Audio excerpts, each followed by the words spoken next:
படிக்கிற காலத்தில் இவங்கெல்லாம் எப்படி படிக்கிறாங்க, எவ்வளோ மார்க் எடுக்கிறாங்க, பாஸா ஃபெயிலா, இதெல்லாம் கேட்டதே கிடையாது சிவாஜி. 1955லேருந்து ஒரு 15 வருஷம் வீட்டுக்கே போகாம நடிச்சவர் சிவாஜி.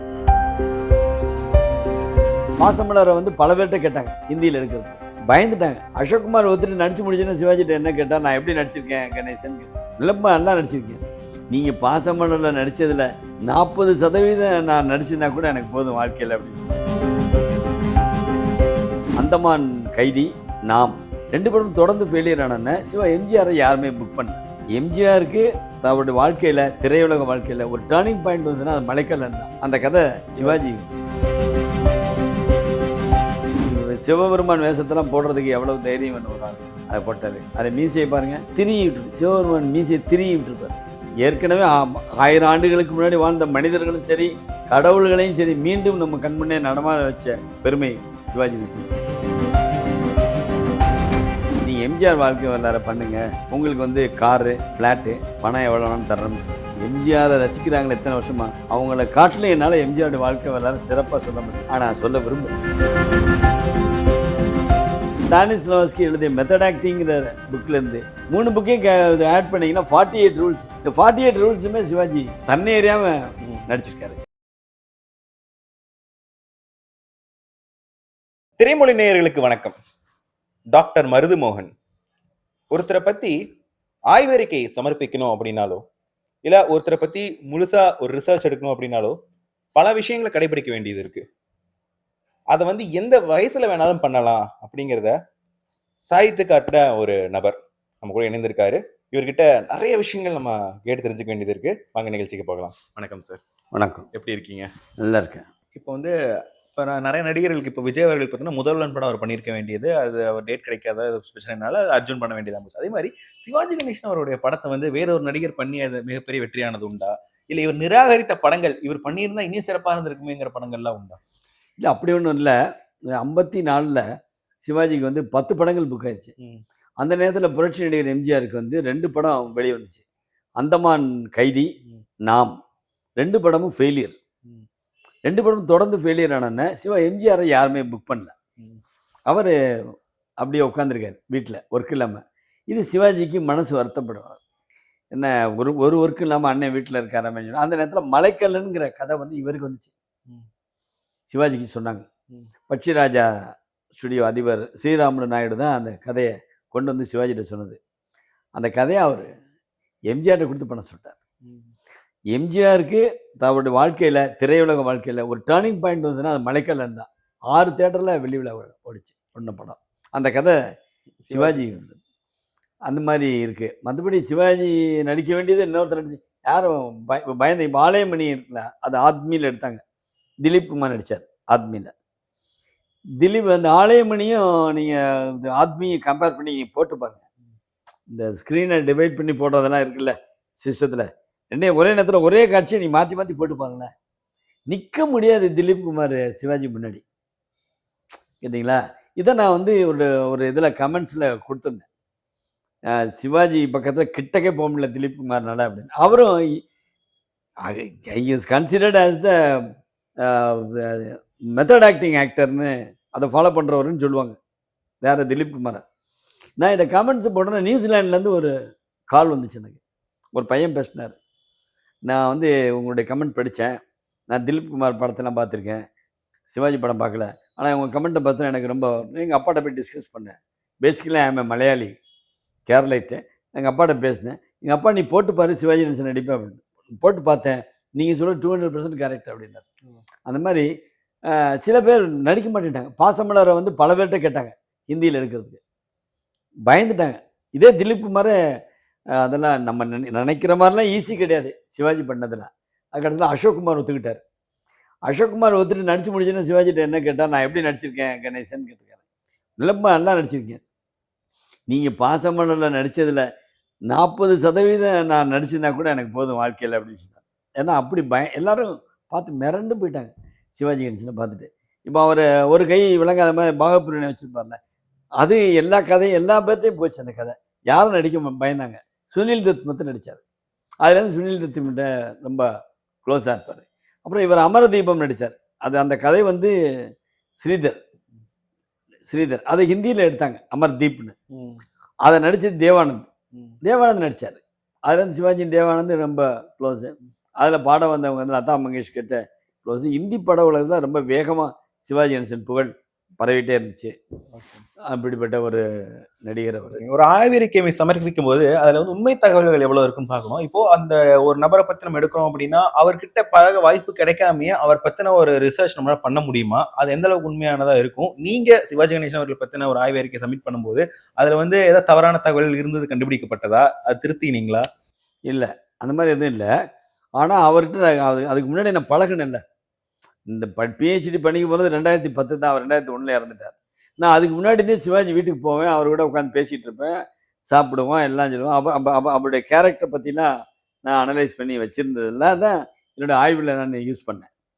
அப்புறம் இதை கிராஸ் செக் பண்ணுறதுக்கு அவங்க ஃபேமிலி மெம்பர்ஸ்ட்டு ஒவ்வொருத்தரையும் உட்காந்து கேட்டேன். பிரபுகிட்ட கேட்டிருக்கேன், மிஸ்டர் ராம்குமார்கிட்ட கேட்டிருக்கேன், சிவாஜியோட தம்பி சண்முகன் ஒருத்தர் இருந்தார், அவருடைய பையன்கள்ட்ட கேட்டிருக்கேன். அப்புறம் அமெரிக்காவில் சிவாஜியோடைய தம்பி பையனை ஒரு ஸ்காட்லாண்டு விமன் கல்யாணம் பண்ணாங்க. அந்த அம்மா சிவாஜி மேலே ரொம்ப பிரியம். அந்த அம்மாட்ட அமெரிக்காவில் சந்தித்து கேட்டிருக்கேன். இந்த ஆய்வு செய்யும்போது கள ஆய்வுன்னு ஒன்று இருக்குது. நீங்கள் அந்த ஏரியாவுக்கு போகணும், அவர் வாழ்ந்த இடமோ அவர் இருந்த இடமோ. அப்படி போகும்போது இவர் சின்ன வயசில் 5 வயசு 10 வயசில் 5 வயசு 7 வயசுக்குள்ளே தான் நடிக்க போயிட்டார். அந்த இதுக்குள்ளே அவர் அந்த விளையாண்ட தெருவுலாம் சங்கிலியாண்டபுரம்னு திருச்சியில் இருக்குது. அங்கே போய் அப்போ சிவாஜியோட யார் பழகுனா, அவங்களாம் யார் இருக்காங்க, அப்படி என்னென்ன கதைகள், அதெல்லாம் நான் குறிச்சுக்கிட்டேன். ஓகே. நீங்க அந்த ஒரு உங்களுக்கு அந்த முனைவர் பட்டம் கிடைக்கும் போது சிவாஜி அவர்கள் இல்லையே அப்படிங்கிற ஒரு ஏக்கம் உங்களுக்கு இருந்தது? நிச்சயமாக இருந்துச்சு. மற்றபடி நீங்கள் தவறாக சொன்னீங்க. நிறையா விஷயங்கள் வந்து அவங்களுக்கு யாருக்கும் தெரியாத விஷயங்களை தான் நான் எடுத்துகிட்டு வந்தேன். இன்னும் எல்லாத்துக்கும் சிவாஜி பற்றி தெரியும். அப்போ அவங்க ஃபேமிலியில் யாரும் சொல்லக்கூடாதுல்ல. அதனால் அவங்களுக்கு பார்த்தீங்கன்னா அவங்க 4 பிள்ளைங்களுக்குமே அவங்க அவங்க பெண் பிள்ளைகள் வந்து சாந்தி தேன்மொழி 2 பேரும் ஜெயலலிதா படித்த ஸ்கூலில் சர்ச் பார்க்கில் தான் படித்தாங்க. இங்கிலீஷ் தான் அதிகமாக பேசுவாங்க. சிவாஜி தமிழ் தான். அந்த படத்துக்கு ஏற்ற மாதிரி, கேரக்டருக்கு ஏற்ற மாதிரி அவர் பேசின இங்கிலீஷ் ப்ரொனவுன்சியேஷன் இருக்குல்ல, அது ராம்குமாரோ பிரபுவோ பண்ணது கிடையாது. சிவாஜி தான் அதை அப்படி பண்ணார். அது மாதிரி பசங்களை அப்புறம் படிக்கிறதுக்காகவே ஒரு பங்களா வாங்கி பெங்களூரில் பிஷப் காட்டன் ஸ்கூலில் படிக்க வச்சார். படிக்கிற காலத்தில் இவங்கெல்லாம் எப்படி படிக்கிறாங்க, எவ்வளோ மார்க் எடுக்கிறாங்க, பாஸா ஃபெயிலா, இதெல்லாம் கேட்டதே கிடையாது. சிவாஜி டோட்டலாக ஃபேமிலியை விட்டு டிட்டாச்சாக தான் இருந்தார். 15 வருஷம் அந்த அரசியலில் ஒரு விபத்து ஏற்பட்ட மாதிரி அவரை ஒதுக்கிட்டார், விலகிட்டார் அப்படின்னு சொன்ன பேர் 1955 ஒரு 15 வருஷம் வீட்டுக்கே போகாமல் நடித்தவர் சிவாஜி. எல்லா ஸ்டுடியோலையும் சிவாஜிக்கு ரூம் இருக்கும். இந்த படத்தில் ஒரு நாளைக்கு 20 மணி நேரம் நடித்தார். கேட்டிங்களா? எப்படி தான் ரெஸ்ட் எடுப்பார், எப்படி தான் கிடையாது. அதில் வேகமாக அவர் வந்து டைலாக், அவர் மாதிரி டைலாக்குங்க, ஞாபக சக்தி. இப்போ வந்து வீரவண்டி கட்டம்னு எடுத்துக்கிங்களேன், 2 வருஷம் ரிஹர்சல் பண்ணியிருக்காங்க அந்த நாடகத்தை. அப்போ அந்த 2 வருஷமாகவே சிவாஜி வந்து 23 படத்தை நடிச்சிட்டு இருந்தார். அவருக்கு டைம் கிடையாது ரிஹர்சல் வர்றதுக்கு.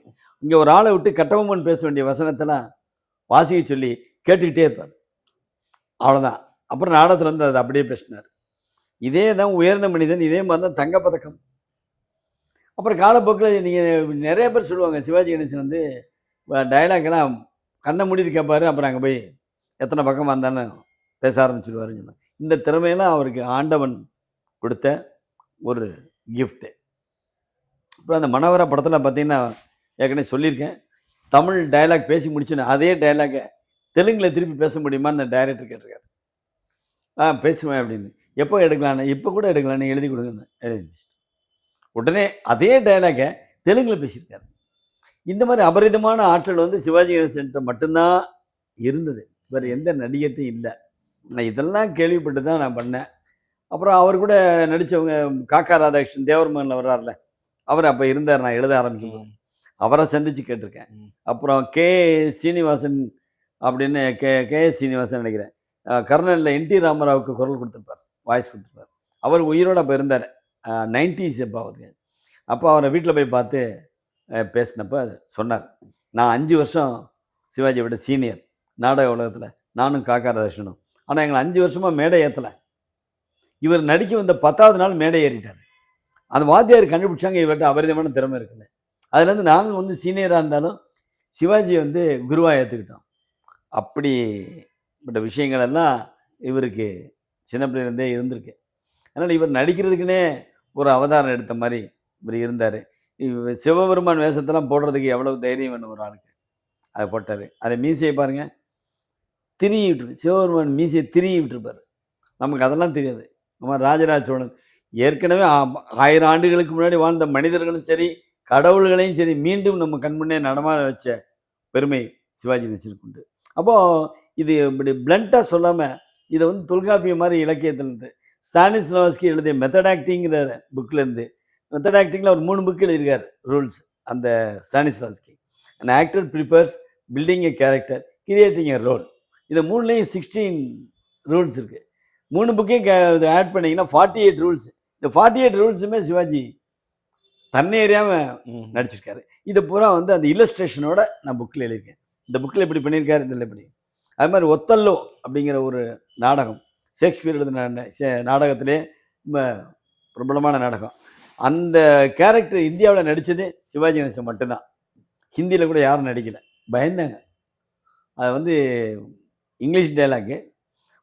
அவர் வந்து இவர் வங்காள நடிகர் ஒருத்தர் குரல் கொடுத்தாரு, அதுக்கு இவர் டப்பிங் வாய்ஸ் கொடுத்தாரு. அப்புறம் தமிழில் பேசி நடித்தார்.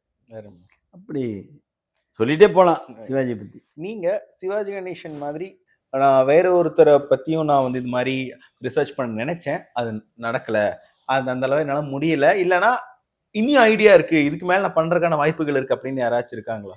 இல்லை, நான் வந்து இது பண்ணி முடிச்சோன்னே சில பேர் அப்ரோச் பண்ணி, நீங்கள் எம்ஜிஆர் வாழ்க்கை வரலாறு பண்ணுங்கள், உங்களுக்கு வந்து காரு, ஃப்ளாட்டு, ஒரு பிஏ எல்லாம் தர்றோம், பணம் எவ்வளோ வேணும்னு தர்றோம்னு சொன்னாங்க. நான் என்னால் பண்ண முடியும். எம்ஜிஆரை ரசிக்கிறாங்களே எத்தனை வருஷமாக, அவங்கள காட்டிலும் என்னால் எம்ஜிஆருடைய வாழ்க்கை வரலாறு சிறப்பாக சொல்ல முடியும். ஆனால் சொல்ல விரும்பலை. எதுக்கு சொல்லணும்? நம்ம சிவாஜி நமக்கு பிடிச்சி வச்சுன்னு எடுத்தோம். அதுக்கு பிறகு அவங்க தர பணத்துக்காகவோ அவங்க தர வசதிக்காகவோ நம்ம எம்ஜிஆர் ஆய்வு பண்ணி அதை என்ன செய்யப்படும்?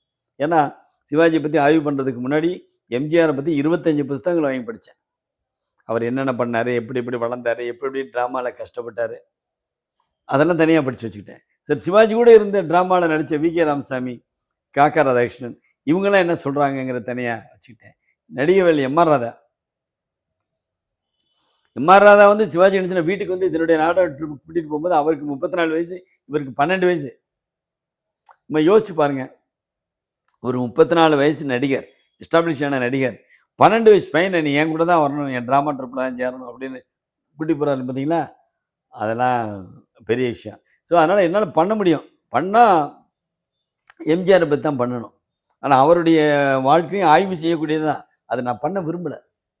மற்ற ஆளுகளெல்லாம் ஒன்றும் பெரிய விஷயம் இல்லை. அது மாதிரி சிவாஜியோட ஆக்டிங் அண்ணா வந்து மார்லன் பிராண்டோட ஆக்டிங் கம்பேர் பண்ணார். அப்போ ஹூ இஸ் மார்லன் பிராண்டோ? அவருடைய வாழ்க்கை என்ன? அவர் எத்தனை தடவை கல்யாணம் பண்ணார், எத்தனை பிள்ளைங்க, பர்சனல் லைஃப் அவருக்கு எப்படி இருந்துச்சு, அவர் எப்படியெல்லாம் நடித்தார் அப்படிங்கிற பார்த்தீங்கன்னா, அவருக்கு நடிப்பை பற்றி அவர் கிளாஸ் எடுத்தது ஸ்டெல்லா ஆட்லர்னு ஒரு நடிகை, ஹாலிவுட் ஆக்ட்ரஸ். அந்த ஸ்டெல்லா ஆட்லரோட ஸ்டூடெண்ட் தான் பிராண்டோ. ஆனால் அதை காட்டிலும் மீறி நடித்தவர். எனக்கு என்ன போஸ்ட் டாக்டர் ஃபெலோஷிப்னு ஒன்றுக்கு அப்ளை பண்ணேன்.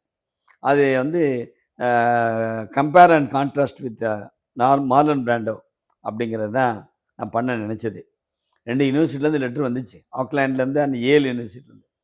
என்னால் அங்கே போய் இருந்து பண்ணி நம்ம என்ன பண்ண போகிறோம் அப்படின்னு விட்டேன்.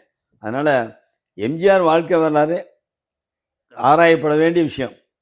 எனக்கு அதோட மெட்டீரியல்ஸ் பூரா என் கையிலே இருக்குது.